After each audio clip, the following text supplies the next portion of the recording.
This is the Lone Crater YouTube. We hope this video helps. You begin by confirming essentials.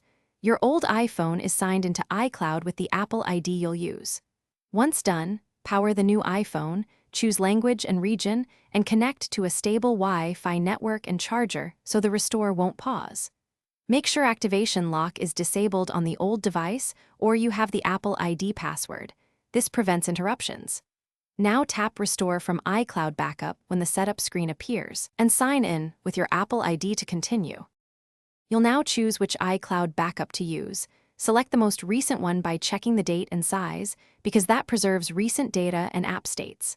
After selecting, the new iPhone will download settings, apps, and photos.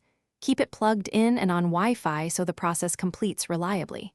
You can watch the progress bar and app download list. Background content like photos and messages may continue downloading after core setup. If prompted, re-enter Apple ID passwords for third-party apps to finish configuration. You finish by configuring Face ID or Touch ID, Apple Pay, and any privacy prompts so your device behaves like before. Make sure you allow time for large libraries, photos, music, and messages to resync in the background.